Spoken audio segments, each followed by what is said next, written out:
guys, welcome you all. Welcome to the channel Vardhan classes. आज हम जो पटवारी पोस्ट है उसमें जो खेती बाड़ी सब्जेक्ट है उसको डिस्कस करेंगे। मैं वीडियो हिंदी लैंग्वेज में बना रही हूँ। इसका कारण है क्योंकि हिंदी लैंग्वेज में जो भी वीडियोस होती है ना वो सबको समझ आ जाती है। आउट ऑफ पंजाब की भी बात कर रही हूँ, मैं सिर्फ पंजाब के स्टूडेंट के लिए वीडियोज़ नहीं बना रही, मैं आउट ऑफ पंजाब के स्टूडेंट्स के लिए भी वीडियो बना रही हूँ। इसलिए ये जो लैंग्वेज उसमें होगी हिंदी होगी। और मैं बुक फॉर्म में इसलिए बना रही हूँ ताकि आपको बुक में पढ़ के अच्छे से पता लग जाए। और साथ के साथ मैं ये 9th क्लास की जो खेती बाड़ी है ना, जो कृषि, उसको डिस्कस कर रही हूँ। और इसके बाद मैं क्वेश्चन सीरीज भी लेके आऊँगी। नंबर 1 चैप्टर की क्वेश्चन सीरीज, नंबर 2 चैप्टर की, वो मैं ग्रुप बना हुआ है जो मेरा वर्धन क्लासी टेलीग्राम ग्रुप, उसमें जो अपलोड करूँगी क्वेश्चन सीरीज़। आप चैनल के साथ बने रहें, लिंक में शेयर कर दूँगी। फर्स्ट ऑफ ऑल अगर हम बात करें खरीफ की फसलें, ये फसलें जून जुलाई और मानसून के आने पर बोई जाती है। देखो, जून जुलाई में और मानसून के आने पर, वैसे पंजाब के स्टूडेंट्स को मोस्टली पता होता है ये, और अक्टूबर नवंबर में काट दी जाती है। जैसे कि बासमती, मक्की, मूंगी, मूंगफली, कपास, गन्ना, ज्वार, जैसे धान चावल वगैरह हो गए ये। इस अध्याय में खरीफ की फसलों को इन 3 फसलों में बांटा। देखो, एक तो अनाज, एक दालें और तेल बीज, एक कपास, गन्ना और खरीफ के चारे। इसमें फर्स्ट ऑफ ऑल अगर हम बात करें अनाज के बारे में, तो जो अनाज है खरीफ की अनाज वाली फसलों में धान, जो अनाज वाली फसलें हैं ना उसमें कौन सी होगी, धान हो गई, बासमती हो गई, मक्की हो गया, ज्वार हो गया, बाजरा, ये मुख्य देखो अनाज मतलब अनाज में आती हैं। ये फसलें मनुष्य के खाद्य का बड़ा हिस्सा होने के कारण देश की अन्न सुरक्षा का भी मुख्य आधार है। देखो, ये हमारे खाने वाली मेन फसलें हैं। अगर ये नहीं होंगी तो हम शायद ये नहीं खा सकेंगे, मतलब हम जीवित भी नहीं रह सकते, क्योंकि हमारा जो एटमॉस्फेयर है, हमारा जो कल्चर है, हम अनाज खाते हैं तभी जीवित रहते हैं। और बाकी मतलब कोई भी चीज़ है, वैसे फ़ॉरेन वगैरह में भी अनाज से ही चीज़ें बनती है, वो मोल्ड कर लेते हैं, हम डायरेक्ट अनाज खाते हैं। उसमें हम, उसके बाद आ गया धान, उसको हम धान साथ के साथ इसको क्लियर करेंगे। धान की पैदावार में देखो क्या है, चीन संसार में और पश्चिमी बंगाल भारत में सबसे आगे है। ये देखो, साथ के साथ एमसीक्यूज भी कवर हुए। चीन संसार में हो गया और पश्चिमी बंगाल भारत में। धान को जीरी के नाम से भी जाना जाता है। हमारे पंजाब में तो बहुत ज़्यादा बीजी जाती है। पंजाब में यह लगभग 28 लाख हेक्टेयर क्षेत्रफल में लगाया जाता है और इसकी औसतन उपज लगभग 60 क्विंटल प्रति हेक्टेयर होती है। इसके लिए कौन सी जलवायु चाहिए, ये बहुत क्वेश्चन ये जरूर पूछे जाते हैं। धान को उच्च तापमान, अधिक गर्मी, सूर्य का प्रकाश, ज़्यादा पानी की आवश्यकता होती है। इसके लिए मध्यम से भारी जमीन उचित होती है।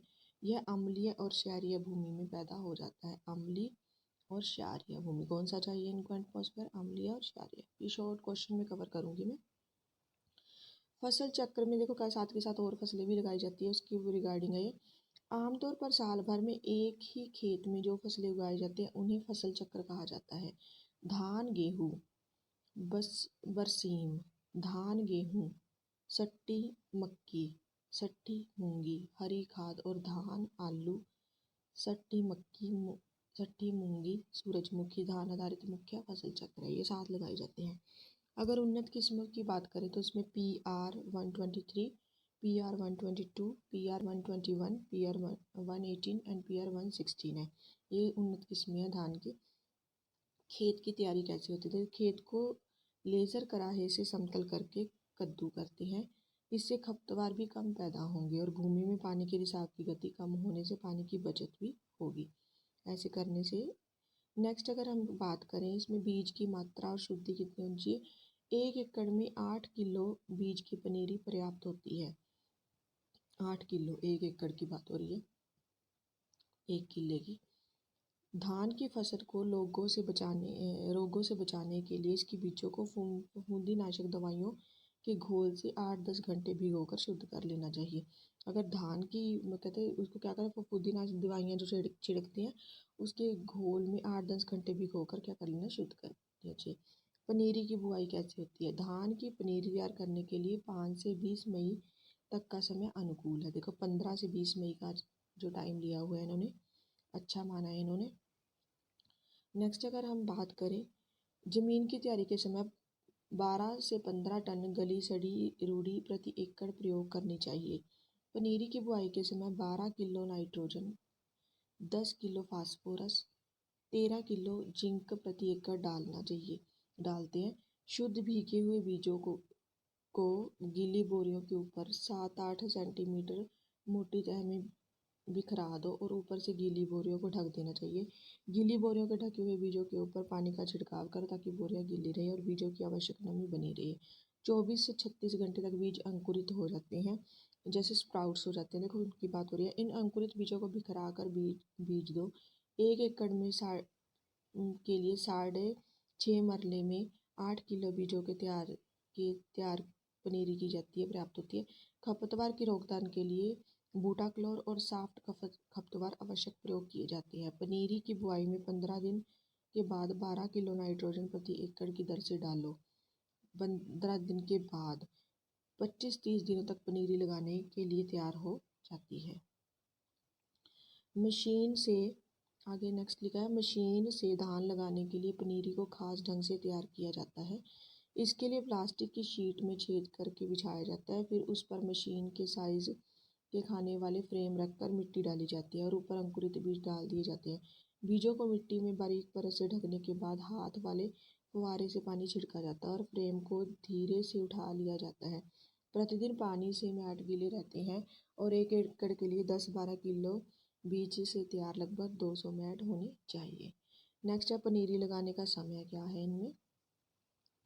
तो जब पनीरी 20-25 दिनों तक की हो जाए तो जून के दूसरे पखवाड़े इसे कद्दू किए खेत में 33 पौधे प्रति वर्ग मीटर के हिसाब से लगाने चाहिए, 33 पौधे। और खपतवार की रोकथाम के लिए देखो क्या करना चाहिए। तो धान में सवांक और मोथे मुख्य घास वाले खपतवार है। पनीरी लगाने से पनीरी लगाने से 15-20 दिन पश्चात 2 बार गुड़ाई करो और फिर खपतवार को हाथ से उखाड़ दो। यदि खपतवार नाशक दवाइयों का प्रयोग करना हो तो मचैटी, एरोजिन, रिफ्ट, साथी या टॉप स्टार सेम में से किसी एक खपतवार नाशक दवाई का प्रयोग करें। इसका उपयोग रेत में मिलाकर खेत में 4-5 सेंटीमीटर ठहरे पानी में पनीरी लगाने से 2-3 दिनों के अंदर करो। यदि इसके बाद भी खपतवार नाशक की आवश्यकता पड़ी तो धान के लगाने से 20-25 दिनों बाद नॉमनी गोल्ड का छिड़काव करें। हर साल खपतवार नाशकों को बदल कर प्रयोग करो, क्योंकि हर साल एक ही खपतवार नाशक ग्रुप के प्रयोग से खपतवार की नई किस्में पैदा हो जाती हैं। नेक्स्ट है चौड़ी पत्ती वाले खपतवार जैसे कि घरीना, सनी आदि के लिए एलग्रिप या सेगमेंट में से किसी एक खपतवार नाशक दवाई का प्रयोग पनीरी लगाने से 15-20 दिन बाद करना चाहिए। नेक्स्ट अगर हम इनकी सिंचाई की बात करें तो इसकी सिंचाई कैसी होती है। सिंचाई इसकी पनीरी रोपने के बाद लगभग 2 सप्ताह तक खेत को पानी से भरा हुआ रखना चाहिए। देखो 2 सप्ताह तक खेत को पानी से भर लीजिए, इससे पनीरी के पौधे खेत में अच्छी तरह से लग जाते हैं और खपतवार भी कम उगते हैं। इसके बाद पानी रिसाव के 2 दिन बाद खेत में पानी लगाते रहे। ध्यान रखो कि धरती में दरारें न पड़े। पानी की बचत के लिए टेंशियोमीटर यंत्र का उपयोग करें। इसे धान वाले खेत में लगा दिया जाता है। जब इससे पानी का स्तर हरी पट्टी से पीली पट्टी में आ जाए तो सिंचाई की जाती है। धान की कटाई के लिए लगभग 2 सप्ताह पूर्व खेत की सिंचाई बंद कर दो। इससे इस तरह फसल की कटाई आसानी से हो जाती है। उसके बाद रबी की फसल जो है कि बुआई भी समय पर हो जाती है। इसके लिए देखो नेक्स्ट खाद्य हैं। ये हम देखो ऐसे बोरिंग फील कर रहे हो गया पे, पर देखो स्टडी करनी है तो ध्यान से करें, सारा चैप्टर पढ़े। हमें बुक रीडिंग हमेशा कही जाती है, अभी बुक रीडिंग कीजिए, पर हम करते नहीं हैं। मैंने यही सिस्टम सोचा है कि हम इस तरह से बुक रीडिंग करेंगे और उसके बाद क्वेश्चन सीरीज होगी। इसमें से जो मेन पॉइंट्स है ना वो मैं निकाल के आपको बता दूंगी। जस्ट पहले आप बुक रीडिंग कीजिए। धान का उचित उत्पादन प्राप्त करने के लिए 15 किलो नाइट्रोजन, 12 किलो फास्फोरस और 12 किलो पोटाश प्रति एकड़ की आवश्यक होती है। पोटाश तत्व का प्रयोग मिट्टी की परख के आधार पर करो। पूरी फास्फोरस, पूरी पोटाश और 1/3 नाइट्रोजन खाद आखिरी कद्दू करने से पहले डालो।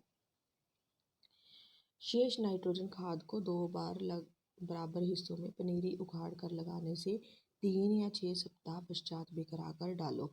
यदि गेहूं में फास्फोरस वाली पूरी खाद डाली हो तो धान से फास्फोरस डालने की आवश्यकता नहीं होती, क्योंकि खरीफ के मौसम में गर्मी और नमी होने के कारण धरती में जमा हुई फास्फोरस ही ज़्यादा घुलनशील होकर यह ज़रूरत को पूरी कर देती है। नेक्स्ट है सीधी बुआई। धान की सीधी बुआई सिर्फ मध्यम से भारी ज़मीन में ही करनी चाहिए, क्योंकि हल्की ज़मीन में फसल में लौह तत्व की बहुत कमी हो जाती है और उपज भी बहुत कम हो जाती है। सीधे तौर पर बुआई जून के आखिरी पखवाड़े में 8-10 किलो प्रति एकड़ के हिसाब से धान वाली ड्रिल से 20 सेंटीमीटर चौड़ी कतारों में 2-3 सेंटीमीटर गहराई में की जाती है। धान की सीधी बुआई के लिए धान की जो सीधी बुआई है उसके लिए कम से कम पकने वाली किस्में अधिक उपयुक्त है। खरपतवार की रोकथाम के लिए बुआई के 2 दिनों के अंदर स्टॉप का उपयोग करें और बुआई के तीसरे दिन बाद यदि फसल से में संवाहक या मोथा हो तो नॉमिनी गोल्ड का प्रयोग करें, ताकि चौड़े पत्ते वाले खरपतवार हो तो सेगमेंट खरपतवार का प्रयोग करें।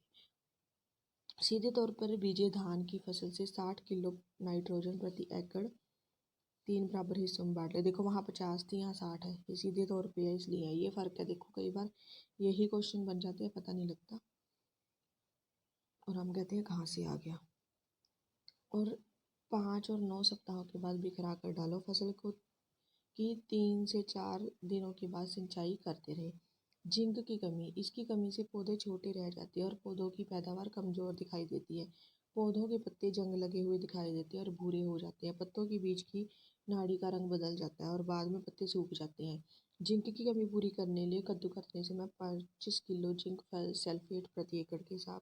लोहे की कमी हो जाए अगर तो इसकी कमी आमतौर पर पानी की कमी वाले खेतों में आती है और पनीरी लगाने के कुछ दिनों बाद ही पौधे के नए निकल रहे पत्ते पीले पड़ जाते हैं, इससे पौधे मर जाते हैं और कई बार पूरी की पूरी फसल ही तबाह हो जाती है। जब ऐसे पीलेपन की निशानियां नजर आए तो जल्दी से जल्दी अधिक पानी फसल को दो और 1 हफ्ते के बाद 1% लोहे 1 किलो फेरस सल्फेट को 100 लीटर पानी में 2 दिन छिड़काव पत्तों पर करो। फसल की कटाई और छंटाई। फसल की मुंजरें पकने और पराली के पीले होने पर फसल की कटाई कर लेनी चाहिए। दानों को गोदाम में रखते समय इसमें नमी की मात्रा 12% से अधिक नहीं होनी चाहिए। कीट और रोग। तने का गंडोआ, पत्ता लपेट सुंडी। देखो तने का गंडोआ, पत्ता लपेट सुंडी, सफ़ेद पीठ वाले टिड्डे और भूरे टिड्डे इसके मुख्य कीट और झुलस रोग, भूरे धब्बों का रोग और तने का गलना इसके मुख्य रोग हैं। ये देखो हमने धान की बात की थी, अब हम बासमती के बारे में करेंगे बात। देखो बासमती है, पकाने और खाने के लिए बढ़िया गुणों के कारण बासमती की किस्में चावलों की खेती में से एक खास स्थान रखती है। बासमती किस्मों में पकाने और खाने के लिए बढ़िया गुण तभी आते हैं यदि कुछ ठंडे तापमान में पके हों। दाने पैदा होते समय अधिक गर्मी से ये गुण कम हो जाते हैं और फिर पकाते समय चावल कम बढ़ते हैं और आपस में जुड़ जाते हैं। देखो ये बताया कैसे, जो बासमती चावल है उसके बारे में। फसल चक्र। बासमती गेहूँ सूरजमुखी, बासमती गेहूँ मक्की या सट्टी मूंगी। उन्नत किस्में। बासमती पंजाब बासमती 3, पूसा पंजाब बासमती 1509, पूसा बासमती 1121। खेती के ढंग। धान की खेती के ढंग जैसे कि भूमि की तैयारी, बीज की मात्रा, शुद्धि, पनीरी लगाने का ढंग, खरपतवार की रोकथाम, सिंचाई आदि। यदि खेतों के बाकी ढंग इस प्रकार है। देखो कैसे, पहले भूमि की तैयारी करेंगे, बीज की मात्रा कितनी होगी, कैसे शुद्धि होगी, पनीरी की लगाने के ढंग कैसे होगा, हम खरपतवार की रोकथाम कैसे करेंगे और सिंचाई कैसे करेंगे, ये चीज़ देखी जाती है। नेक्स्ट अगर हम बात करें इसके पनीरी बुआई का जो टाइम है, तो पूसा बासमती 1509 की पनीरी बुआई जून के दूसरे पखवाड़े में और पंजाब बासमती 3 तथा पूसा बासमती 1121 की पनीर की बुआई जून के पहले पखवाड़े में की जाती है। सिर्फ 1509 है देखो, उसकी होती है दूसरे पखवाड़े में पहले जो 15 11 21 है और 30 है 3 है जो पंजाब बासमती उसकी पहले पखवाड़े में हो जाती है। पनीरी लगाने का समय है पूसा बासमती 15/9 को पनीरी जुलाई के दूसरे पखवाड़े में।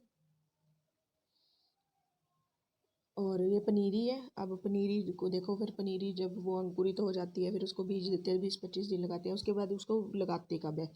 जो 15/9 है उसकी बुआई जुलाई के दूसरे पखवाड़े में। और पंजाब बासमती 3 और पूसा बासमती 11-21 को की पनीरी को जुलाई के पहले पखवाड़े में कद्दू के खेत में 33 पौधे प्रति वर्ग मीटर के हिसाब से। अब एक बात बताइए मेरे को, जब धान की बात हुई थी तो उन्होंने कितने कहे थे? यहाँ 33 पौधे कहे हैं, वहाँ कितने कहे थे? ये मेरे को कमेंट में बताना। ये क्वेश्चन ही हो गया आपके लिए अगर आपने ध्यान से सुना है तो। नेक्स्ट अगर हम बात करें इसमें खादें कौन सी यूज़ होती है? बासमती में अधिक नाइट्रोजन तक डालने से फसल ज़्यादा बढ़कर गिर जाती है और पैदावार कम हो जाती है। अंतिम कद्दू करने से 12 किलो फास्फोरस प्रति एकड़ के हिसाब से डालो। पंजाब बासमती 3 और पूसा बासमती 11-21 को 16 किलो नाइट्रोजन तथा पूसा बासमती 15/9 को 24 किलो नाइट्रोजन प्रति एकड़ को 2 बराबर किश्तों में पनीरी उखाड़ कर लगाने से 3 से 6 सप्ताह बाद डाला जाता है। नेक्स्ट अगर हम बात करें इसकी भी सीधी बुआई होती है। इसकी सीधी तौर पर बुआई धान की तरह ही होती है, परंतु इसकी बुआई जून के दूसरे पखवाड़े में की जाती है। सीधी बीजी फसल को 24 किलो नाइट्रोजन प्रति एकड़ के बराबर हिस्सों में बांटकर बुआई के 3, 6 और 9 सप्ताहों बाद बिखरा कर डाल दिया जाता है। नेक्स्ट है मक्की। मक्की की फसल है। मक्की की पैदावार में संयुक्त राज्य अमेरिका विश्व में तथा आंध्र प्रदेश भारत में सबसे आगे है। ये फैक्ट्स हैं, ध्यान रखना। यूएसए मक्की में देखो फर्स्ट ऑफ हो गया, हमारे देश में आंध्र प्रदेश हो गया। पंजाब में मक्की की खेती लगभग 1,25,000 हेक्टेयर क्षेत्रफल में की जाती है। 1,25,000। मक्की की औसत उपज 15 क्विंटल प्रति एकड़ है। जलवायु कैसी चाहिए इसके लिए? तो जो मक्की के पौधों को उत्पन्न करने के लिए फसल पकने तक नमी युक्त और गर्म जलवायु की आवश्यकता होती है। फसल पकते समय कम नमी और बहुत ज़्यादा तापमान पत्तों को हानि पहुंचाते हैं। अगर फसल पकने पर नमी कम हो और तापमान बहुत ज़्यादा हो तो हानि पहुंचती है। और परागकण सुखा देते हैं, इससे परागकण क्रिया ठीक नहीं होने के कारण दाने कम बनते हैं। मक्की के लिए 50 से 70 सेंटीमीटर वर्षा उपयुक्त है। 50 से 70। मक्की के खेतों के लिए उचित जल निकास वाली मध्यम से भारी भूमि उत्पन्न होती है। फसल चक्र क्या है इसमें? मक्की गेहूँ, ओल आलू बसमीर, मक्की गेहूँ, सट्ठी मक्की, सट्ठी मूंगी, हरी खाद, मक्की आलू गेहूँ सूरजमुखी। देखो मक्की आप ध्यान, अगर आपको थोड़ा सा ध्यान हो ना, हम कब खाते हैं मक्की को? हम गर्मियों में खाते हैं मक्की को। और गर्मियों में क्यों खाते हैं? क्योंकि अगर उसको हम उस टाइम पे बीजेंगे नेचुरली, सर्दी के टाइम में बीजेंगे तभी हमें गर्मी में मिलेगी ये। उन्नत किस्में कौन सी होगी? PMH1, PMH2, मक्की की आम और पंजाब स्वीट कार्नर 1 और पर्ल पॉपकॉर्न खास उपयोग से के लिए किस्में हैं। देखो PMH1, PMH2 मक्की की आम किस्में हैं। पंजाब स्वीट कॉर्न 1 और पर्ल पॉपकॉर्न खास उपयोग के लिए किस्में हैं। नेक्स्ट अगर हम बात करें इसकी बीज की मात्रा और शुद्धि, किस्म के अनुसार पर्ल पॉपकॉर्न के लिए 7 किलो और बाकी किस्मों के लिए 8 किलो बीज पर एकड़ मक्की की बुआई के लिए पर्याप्त होता है। बुआई से पूर्व बीजों की सिफारिश की फफूंदीनाशक दवाई से शुद्ध की जाती है। बुआई का समय कौन सा है और विधि की? इस फसल की बुआई मई के अंतिम सप्ताह में जून के अंत तक की जाती है। इसकी फसल की बुआई देखो मई के अंतिम सप्ताह से जून के अंत तक, किंतु इसकी बुआई अगस्त के दूसरे पखवाड़े में भी की जाती है। मक्की की बुआई 60 सेंटीमीटर चौड़ाई वाली लाइनों से में पौधे से पौधे की दूरी 22 सेंटीमीटर रखकर करनी चाहिए। खरपतवार की रोकथाम कैसे करनी चाहिए इसमें? बुआई से 15-30 दिन बाद 2 बार गुड़ाई करो। एट्रास्टाफ खरपतवार नाशक बुआई से कम 10 दिनों के अंदर अंदर प्रयोग की जा सकती है। यह खरपतवार नाशक चौड़े पत्ते वाले खरपतवार और घास दोनों की ही रोकथाम करती है, परंतु इटसीड के लिए बहुत ही असरदार है। इस इटसीड की समस्या न हो तो लासो खरपतवार नामक बुआई से 2 दिनों के अंदर अंदर छिड़की जाती है। डीले मोथे की रोकथाम के लिए 2-4 डी बुआई से 20-25 दिन बाद छिड़को। मक्की में खेतीबाड़ी विधियों से खरपतवार की रोकथाम करने के लिए मक्की की कतारों में 1 या 2 कतारें रवां के बीजों और इसे बीजने से 45 दिनों के बाद चारे के लिए काट लो। इससे मक्की में खरपतवार की रोकथाम के लिए आवश्यक नहीं पड़ती। नेक्स्ट अगर हम बात करें खादें, इसमें कौन कौन सी खादों की आवश्यकता होती है। इसमें 15 kilo nitrogen, 50 kilo nitrogen, 24 kilo phosphorus, 12 kilo potash की ज़रूरत होती है। बस इतना ही ठीक है, ये तीनों चीज़ें। ओके। सिंचाई के लिए मक्की के लिए 4 से 6 सिंचाइयों की आवश्यकता होती है, परंतु मक्की की सिंचाई की संख्या वर्षा पर निर्भर करती है। मक्की के पकने के समय पानी का विशेष ध्यान रखा जाता है। नेक्स्ट अगर हम बात करें इनकी कटाई और छटाई, तो इसकी कटाई, मक्की की कटाई उस समय करो जब इसके छिलके खग्गे सूख कर भूरे रंग के हो जाए और पर टांडे और पत्ते भले ही कुछ हरे हो। दानों की नमी की मात्रा 15% से अधिक नहीं होती चाहिए। इसमें कीट कौन से हैं। मक्की का गंडोवा इसका मुख्य कीट है। बीज का सड़ना, पौधे का झुलसना, टांडे का गलना इसके मुख्य रोग है। नेक्स्ट अगर हम बात करें दाल और तेल बीज, देखो हमने पहले अनाज को डिस्कस कर लिया, अब हम दाल और तेल बीज, ये हम खरीफ की फसलें कर रहे हैं। ये भी ध्यान रखना, कहीं को मैम गेहूँ आया नहीं, ये ध्यान रखना, हम खरीफ की फसलें कर रहे हैं।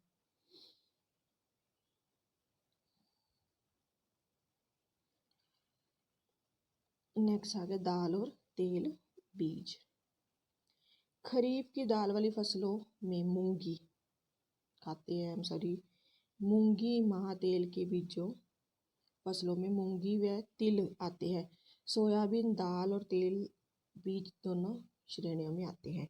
दालें होंगी, दालों की पैदावार में भारत विश्व में अग्रिम देश है, अग्रिम पहला स्थान है, किंतु दालों की खपत में भी यह सबसे आगे है। देखो हमारे घर में मोस्टली, हमारे घरों में रात के टाइम दाल बनती है, ये सिस्टम ही है। हम और जैसे उगाते हैं वैसे ही खा लेते हैं। अग्रिम मतलब फर्स्ट की बात हो रही है ये। उसके बाद क्या है, जिस कारण हमें हर वर्ष दालों का आयात करना पड़ता है। भारत में राजस्थान सबसे ज़्यादा दालों की पैदावार करता है। पंजाब में हरित क्रांति के बाद गेहूं धान के फसल चक्र अधिक कामयाब होने से दालों का क्षेत्रफल बहुत कम गया है। पंजाब में खरीफ फसलों में मूंगी माह अरहर और सोयाबीन की थोड़े क्षेत्र में खेती की जाती है। मूंगी माह अरहर इसकी। अब हम बात करें तो ये जस्ट नाम याद कर लीजिए, आप बोर हो जाओगे वरना।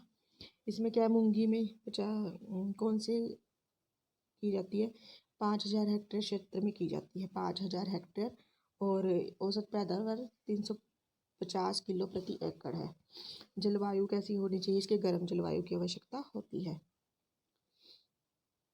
नेक्स्ट अगर हम बात करें तो फसल चक्र मूंगी राइया गेहूँ, मूंगी राइया गेहूँ। उन्नत किस्में हैं PAU 911, ML 1818। खेत को 2-3 बार जुताई करनी चाहिए। बीज की मात्रा दालों में प्रति हेक्टेयर फफूंदीनाशक दवाइयों का शुद्ध 8 किलो बीज की सिफारिश से की जाती है। बुआई के समय जीवाणु खाद का कल्चर जरूर करना चाहिए। बुआई का समय विधि क्या है, बुआई जुलाई से पहले पखवाड़े में की जाती है, जुलाई के पहले, और फसलों की कतारों के बीच की दूरी 30 सेंटीमीटर और पौधों की फसलों फासला 10 सेंटीमीटर रखना चाहिए। खरपतवार की रोकना के लिए 1-2 बार गुड़ाई करो। खरपतवार की रोकना के लिए ट्रैफलिन या बसालिन खरपतवार नामक दवाइयों का प्रयोग करो, और या स्टॉप को बुआई के लिए 2-3 दिन के अंदर प्रयोग करो। ये है मेन खाद्य। बुआई के समय 5 किलो जब बुआई करनी है तो उसमें 5 किलो नाइट्रोजन और 16 किलो फास्फोरस प्रति एकड़ ड्रिल्स करो। सिंचाई यह फसल वर्षा के पानी से हो जाती है और पानी की आवश्यकता तभी पड़ती है जब सूखा पड़ जाए। कटाई, देखो ये इस चीज़ का ध्यान रखना ना, ये ज़्यादा राजस्थान में होती है ना, वहाँ पानी वैसे ही कम है, तो ये वर्षा के पानी पे निर्भर होती है। अगर पानी की आवश्यकता सिर्फ तब पड़ती है जब सूखा पड़ जाए। कटाई और छटाई तब तक करीबन 8% फलियां पक जाए तो दराती से कटाई करो। गहाई के लिए थ्रेशर प्रयोग किया जाता है। यदि कंबाइन से मूंगी काटनी हो तो लगभग 80% फलियां पक जाए तब मैं ग्रामर स्टोन छिड़क कर पत्ते और तने सुखा दो। कीट और रोग इसमें कौन से आते हैं? इसमें हरा तेला, सफ़ेद मक्खी, बालों वाली सुंडी, कंबल कीड़ा, फली छेदक सुंडी या जूं इसके मुख्य कीट और चितकबरा रोग, पत्तों के धब्बों का रोग, जड़ों का गलना इसके मुख्य रोग है। अगर माह की बात करें हम, माह की दाल है ये, माह की दाल। तो देखो पंजाब में माह की खेती कब की जाती है? 2000 हेक्टेयर क्षेत्र में की जाती है। और यह फसल गर्म और नमी युक्त जलवायु में अच्छी फलती फूलती है। उन्नत किस्में 114, माह 114 और माह 338। भूमि की तैयारी 2 या 3 बार जुताई के बाद सुहागा चलाओ, ये करना चाहिए। नेक्स्ट उसके बाद क्या है? बीज की मात्रा 6 से 8 किलो प्रति एकड़ से प्रयोग करें। बुआई का समय है अर्ध पहाड़ी क्षेत्र में बुआई 15 से 25 जुलाई तक और दूसरे क्षेत्र में बुआई जून के अंतिम सप्ताह में या जुलाई के प्रथम सप्ताह में करो। खरपतवार की रोकथाम, बुआई से 1 महीने बाद एक गुड़ाई करो और बुआई के 2 दिन के अंदर अंदर स्टॉप का छिड़काव करो। खादें, बुआई समय 5 किलो नाइट्रोजन, 10 किलो फास्फोरस। सिंचाई, आमतौर पर सिंचाई की आवश्यकता नहीं पड़ती, परंतु अगर सूखा पड़ जाए तो एक बार सिंचाई करो। कटाई, जब पत्ते झड़ जाएं और फलियां स्लेटी काली हो जाए तब फसल की कटाई करो। नेक्स्ट है सोयाबीन। सोयाबीन क्या है? सोयाबीन की पैदावार में संयुक्त राज्य अमेरिका विश्व में, देखो संयुक्त राज्य अमेरिका विश्व में और मध्य प्रदेश भारत में सबसे आगे है। सोयाबीन के खाने वाले तेल में सोया दूध और इससे बनने वाले पदार्थ बेकरी की वस्तुओं और दवाइयों में प्रयोग किया जाता है। जलवायु कैसे? इस फसल के लिए गर्म जलवायु की आवश्यकता होती है। इस फसल की बुआई हर प्रकार की भूमि में की जा सकती है, परंतु अच्छे जल निकास वाली लवण और क्षार से रहित उपजाऊ भूमि इसकी खेती के लिए उचित मानी जाती है। इसका फसल चक्र की बात करें तो सोयाबीन, गेहूं, जौ ये फसल चक्र है। उन्नत किस्में है ML958, ML744। भूमि की तैयारी, भूमि की 2 बार जुताई करो और हर बार सुहागा चलाओ। बीज की मात्रा कैसी होनी चाहिए? इसमें प्रति एकड़ के लिए फफूंदी नाशक से शोषित 25 से 30 किलो बीज की सिफारिश की जाती है। जब सोयाबीन की पहली बार खेत में बुआई करनी हो तो बीज को जीवाणु खाद का कल्चर जरूर लगाओ। बुआई के समय और विधि, बुआई जून के पहले पखवाड़े में करो। बीज को 45 सेंटीमीटर की कतारों में बीजो। खरपतवार की रोकथाम के लिए बुआई से 20 और 40 दिनों के बाद 2 गुड़ाइयाँ करो। बुआई से 2-3 दिन के अंदर स्टॉप या बुआई से 15-20 दिनों के अंदर पेरीमेज का छिड़काव करके भी खरपतवार की रोकथाम की जा सकती है।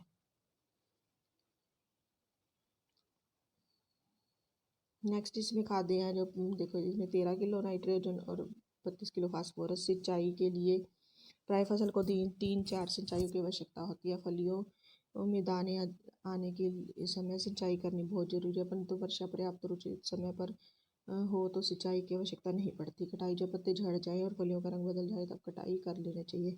ये हमारी दालों वाला भी कल क्लियर हो गया। अब हमारे तेल वाले बीज आ गए। यह वह फसलें में तेलों का जिससे तेल प्राप्त किया जाता है। संयुक्त राज्य अमेरिका विश्व में सबसे अधिक तेल बीज पैदा करता है और भारत में यह सम्मान राजस्थान को प्राप्त है। मूंगफली और तिल पंजाब में खरीफ फसलों में बीजे वाली है। मूंगफली की पैदावार चीन में, संसार में और गुजरात भारत में सबसे आगे है। पंजाब में इसकी खेती 15 हेक्टेयर क्षेत्र में की जाती है। पंजाब तो देखो गेहूँ और धान के लिए फेमस है, बाकी चीज़ों में नहीं योगदान दे रहा है पंजाब। नेक्स्ट अगर हम बात करें जलवायु और भूमि, बरानी असिंचित फसल के लिए जुलाई, अगस्त और सितंबर महीनों में 50 सेंटीमीटर एक समान वर्षा होना बहुत आवश्यकता है। हल्की और मध्यम भूमि इसके लिए उपयुक्त मानी जाती है। फसल चक्र, मूंगफली की रबी की फसलें। उन्नत किस्में LC 99, LG 99, LG 84। भूमि की तैयारी 2 बार जुताई करके खेत को तैयार कर लेना चाहिए। 2 बार जुताई करके बीज की मात्रा शुद्ध होनी चाहिए। प्रति एकड़ के लिए सिफारिश को फफूंदीनाशक दवाइयों से अच्छी शोषित करना चाहिए। बुआई के समय और विधि, बुआई की फसल बुआई मानसून आरंभ होने पर और सिंचित फसल की बुआई अप्रैल के अंत में मई के अंत तक कर देनी चाहिए। खादें इसमें हुई 6 किलो नाइट्रोजन, 8 किलो फास्फोरस और 10 किलो पोटाश। खरपतवार की रोकथाम के लिए बुआई के 3-4 सप्ताह में 2 बार गुड़ाई करनी चाहिए। सिंचाई के लिए वर्षा 2-3 बार सिंचाई करो वर्षा के अनुसार। यदि वर्षा न हो तो पहली बार सिंचाई फूल लगने पर करो। मूंगफली बनने के समय वर्षा के अनुसार या 1-2 बार सिंचाई करो। खोदना या झड़ना, सारी फसल को एक साथ पीला होने और पत्तों के झड़ने पर फसल की खुदाई करो। कीट और रोग, सफ़ेद चेपा, सफ़ेद सूंड और कंबल कीड़ा इसके मुख्य कीट है। बीज का गलना और गिच्ची का गलना, टिक्का रोग इसके मुख्य रोग है। आगे कपास, गन्ना और खरीफ के चारे। नेक्स्ट आ गया हमारे, देखो मेन कपास भी काफ़ी बीजा जाता है। रेशे के लिए कपास, चीन के लिए गन्ना और चीनी के लिए गन्ना खरीफ की मुख्य फसल है। पशुओं के चारे के लिए खरीफ में मक्का, ज्वार और बाजरा उगाए जाते हैं।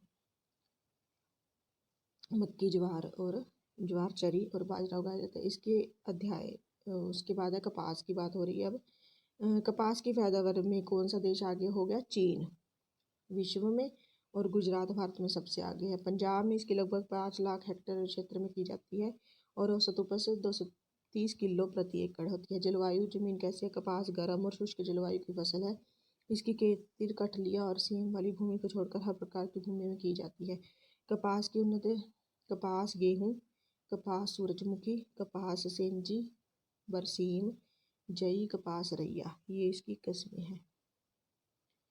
नेक्स्ट ये नरमे की उन्नत किस्में। बीटी किस्में RCH 650, NCS 850, अंकुर 3028, MRC 7017। बीटी रहित दोहरी किस्में LHH 144, धारण किस्में LH 2108। देसी कपास की उन्नत किस्में, ये बस जरूरी नहीं है, इसकी भी जरूरत नहीं है जो हमारा वैसे है बीज की मात्रा शुद्धि के लिए। बीटी नरमे की किस्म के लिए 750 ग्राम, बीटी रही दोहरी किस्मों के लिए 750 ग्राम। ये जरूरी नहीं है, जो इसमें जरूरी है हम देख लेते हैं क्या है। सिंचाई, कपास को वर्षा के अनुसार 6 से 4 सिंचाइयों की आवश्यकता होती है। प्रथम सिंचाई बुआई के 4 से 6 सप्ताह के बाद करनी चाहिए। इसके बाद 2 या 3 सप्ताह के अंतराल में सिंचाई करते रहना चाहिए। कीट और रोग, रस चूसने वाले कीड़ों से तेला, चेपा, सफ़ेद मक्खी और मिलीबग मुख्य कीट है। तंबाकू की सुंडी, गुलाबी सुंडी, चितकबरी सुंडी, अमरीकी सुंडी मुख्य कीट है। बीटी कपास अमरीकी सुंडों का हमला नहीं होना चाहिए। इसे बैसिलस नाम के बैक्टीरिया का जीन पाया जाता है। ये एक ऐसा प्रोटीन है जिसको खाने से ये सुंडियाँ मर जाती है, परंतु रस चूसने वाले कीट और तंबाकू की सुंडी पर इसका हमला हो जाता है। चुनना, मंडी में उचित मूल्य प्राप्त करने के लिए 15-20 दिनों के अंतराल पर सूखी और साफ कपास चुनने का कार्य करना चाहिए। नेक्स्ट है गन्ना। गन्ने की पैदावार का जरूर ध्यान रखना। ये पैदावार में ब्राज़ील विश्व में और उत्तर प्रदेश भारत में आगे है। पंजाब में गन्ने की खेती 80,000 हेक्टेयर क्षेत्रफल में की जाती है। औसत उपज है 280 क्विंटल प्रति एकड़। इससे लगभग 9% चीनी प्राप्त हो जाती है। इसके लिए गर्म जलवायु और मध्यम भूमि उपयुक्त है। उसके बाद है, ये कोई है नहीं इतना ज़रूरी।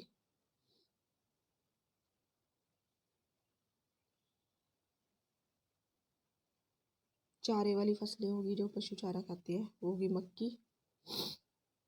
ओके, मक्की की फसल हो गई, और ज्वार हो गई, चरी कहते हैं जिसको हम चरी मोस्टली पंजाब में पशुओं के लिए ले जाते हैं। और नेक्स्ट हो गई हमारी बाजरा। बाजरा चारे की मुख्य फसल होने के कारण गर्म और शुष्क मौसम झेल सकता है। ओके, नेक्स्ट ये देखिए हमारा ये चैप्टर कंप्लीट हो गया है। इसमें खरीफ की 2 अनाज वाली फसलों के नाम क्वेश्चन है, ये साथ के साथ कवर करते रहना।